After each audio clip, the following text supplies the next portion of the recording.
ndagenda babwire ko atagicumuro twakoze kuja kugwana, nta gicumuro twakoze, ntagire uzogira complexe wagendera bunda twe twakoze umugambi w'Imana, twakoze umugambi w'Imana. Dawudi karagahungu kadapanze kwere, hajya ntihakora igihagararo. Hanyuma Sawuli yari umwami aramenja. Musome muri Bibiliya Imana yaratevye ivuga ngo ndicujije kubona naragenye Sawuli ngo abe umwami. Imana irabivuga uko nyene, ndicujije. Kumwe yavuga ngo ndicujije kubona naremye umuntu, ngo ndicujije kubona narimitse Sawuli ngo abe umwami, ngo none rero kuvubu ngiye kumwirukana nzana ubundi mwami noyo Dawudi. Robert ibisi yose ukoresha abandi abamekonda, hajya rero mushirira mu gushavura, hajya ari umurombere wundi ariko arabarondera ati bajye bade mubirizo cyo ndabikoreshereza mbona ari abamekonda. Dawudi ngo yaravye abantu yaciye yegeranya, harimo abafisa amadeni, hari abantu bavenzwe n'akarenganyo. Ko twagiye tugenda urugamba turondera amahoro, ntitwagiye turondera ibiti. Ico kintu muze mugifute mu mutwe ngo nagwanya kugira nkene, burya kiye gihe wavuga ngo ndiko Rwanda kuganze ntunge. Yari amahoro gusa twari dukeneye. Ntidushobora mu Burundi hashobora kuba ubutegetsi bwica abantu bugahamba bukagira akamizwe n'ingoma. Nije ndaneho nabajije none kubera iki mutigeze munavuga muti isiji losande hutu ngaha nuko atabababonye. Uno munsi muvuze ko atanumwe azaho ntare senke ahamvye. Je naramaze imyaka 3 ndiko ndarondera enquête yo kumenya aho ntare senke ahamvye. Haje igihe Jean Jacques yaza kimbagura hajya aho hajya imbere hajya hirya arimbagura nkamutwenga, reka amara y'igihugu reka kuyonona, ntacuza gutoraho ntihajya bahahamvye akana. Ko nagize enquête ikwiye, haho ndahaza ndarondera abakurambere barambwira bati musanzwe baramuzanye kumuhambaho, bamuzana ku nkorofani, ati muga barahazanye, ati bamaze no kwimba ikinogo bati bamusubiza inyuma, ahubwo bahavye akana. Barabimbwira none bamusubije inyuma bamujanye hehe. Harahandi bandangiye hariya hejuru kuri urya musozi Izege, naho nyene ndagira aho ankete sanga wapi, gushikaho bambwira bati ubizi ni naka yari komanda w'ikambi ijya komanda. Onakasha umunwa ntushobora kuguruka, ntiwuguruka kandi barabizi, hajya baraza aho bamuhamvye. Muga wumva iyo nzigo, ico kibi c'indongozi z'u Burundi za kera, ikibi.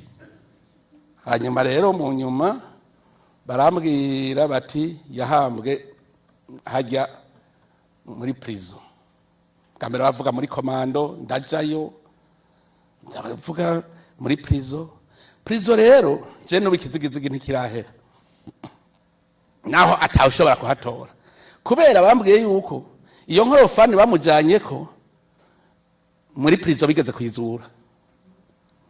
Hajya muri prison Gitega iyo nkorofani, ico gihe je nabonye igikarakase c'inkorofani bavuga bati ingijya, kuko baciye bayikoresha basaze igikomeye. Urabona ivyuma vya kera vyari bikomeye.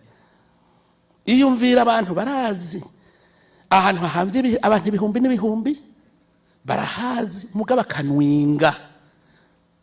Jewe ikindari babwira nti none se FDD irakundwa, mbwira igituma ayo makunga hagurutse ariko se FDD iri ku butegetsi, mugatahagurutse ubwo butegetsi buriko burica abantu neza. Narababwiye ntimuze mu mpende, nta muntu ashobora gukumira uwundi, ikumira rizanwa n'ubutegetsi. Iyo naho ugiye gusindira uwundi hari ubutegetsi nyabwo burakumata ikofe, ucohanwa. Ugiye ngugira uhotera uwundi, ubwo butegetsi buca buza. Mbwira ingenero ubwo butegetsi bwaretse umuntu agahotera uwundi muri iki gihugu butarimwo.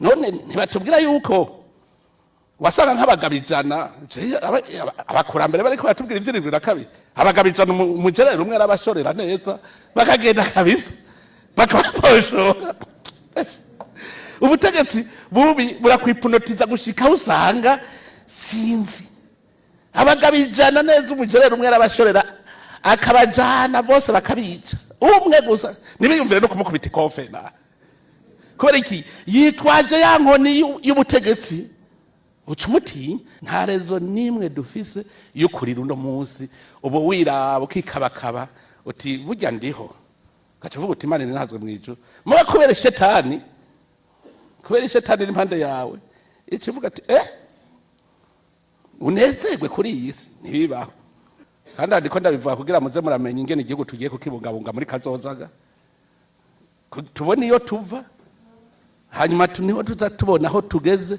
duce tubona niyo tuja akarengane n'agacinyizo mugende nimwataha musome muri Yeremiya ikigabane ca 23 kuva ku murongo wa mbere musome ico kigabane niho muca mubona ivy'Imana ivuga ko umuntu arenganya ngo urumva aravuga ati mwabungere babi ngo mwarashwiragirije ubusho bwanje mwarabwomoye ntimwabwitayeho ikosa rya mbere Imana yagirije intwaro zari zihari bavuga bati nzobereka rero ndabereka amakosa muri ko murakora nzozana umwongerero mwiza none mu Burundi udapfuye yashwiragiye acarahunga mwarashwiragije ubusho bwanje mwarabwomoye ntimwabwitayeho ivyo ntivyabaye mu Burundi aho turi muri Yeremiya nimwasoma muca mubona urubanza Imana yaciye ica nzobakuraho ndabomora kandi yavuze ngo nije nzoza kuvyikorera yavuze ati hazoza Dawidi umwami Dawidi azoheza barongore neza cyane arongora abantu banje neza Ezekiel nawe acaravuga ati ngo abungere ngo biragiye bonyene ubwabo muca mutaza murumviriza n'amakosa natwe buca turaba kuko ubu nitwe turi ndongoza ngo muragowe mwebwe bungere ngo mwiragira mwebwe nyene ubwanyu biragira nyene ukwabo ngo barya ngo ibinure vy'ibitungwa bakambara impuzu z'ubwoya bwazo ca wiyumvira abenegihugu barakoze baratanze amatagisi n'amakori amahera yashitse mu kigega aho yo mahera yociye akorera abo benegihugu mugaca uyiba ugaca uyatwara iwawe nturi ibinure vyabo twumvikana ngo barya ibinure vy'ibitungwa bakambara impuzu z'ubwoya bwavyo ngo ntibaragiye ibitungwa ntibakomeje intungwa igoyagoya ntibavuye igwaye ntibatenze iyavunitse ntibagaruye yari igiye kuzimira ntibarondeye yatakaye bazitwaje umukazo n'agahotoro urumva bazitwaje umukazo n'agahotoro ibitungwa vyarashwiragiye kubera ukubura umwungere ngo bicika ibiribwa vy'ibikoko vyose vyo mw'ishamba igihe vyari vyashwiragiye ngo ibitungwa vyanje ngo biyerera hose ngo ku misozi yose no ku mitumba ikirurutse yose iyo akandagasomye nca nibuka ca gihe bahora bavuga ngo abadeplace ngo n'abadisperse urumva wewe uri murongozi ni userukira ubutegetsi bw'igihugu ukavuga uti ni murasi hariya nta nshuti mfiseyo nta mugenzi mfiseyo rasa mukuzeko urasisha inkoho yaguzwe nande n'uwo mwene gihugu ye Imana ivyo ariko vyihanganira ngo ibitungwa ngo vyanje ngo vyari vyarashwiragiye mu gihugu cose ngo nta numwe yavyitwararika kandi nta numwe aja kubirondera circonstances zatumye tuja ku rugamba akarenganyo agacinyizo abenegihugu nabo mwebwe namwe mwebwe bwabitungwa mwe mwabantu mwebwe ngo mwagize kurisha ubwatsi butotahaye mubona kandi ko ari vyiza ko mwoca mutabatanga ubwatsi busigaye n'ibinono byanyu. Ngo mwagize kunywa amazi y'umusarara mubona kandi ko ari vyiza ko mwoca mutoba yasigaye. Yega biranditse biri muri Bibiliya soma. Kugira bumenye ingene ibintu bimukwiye kwigenza na mwebwe ntibava buvuga ngo biraba indongozi gusa ku butegetsi n'abantu.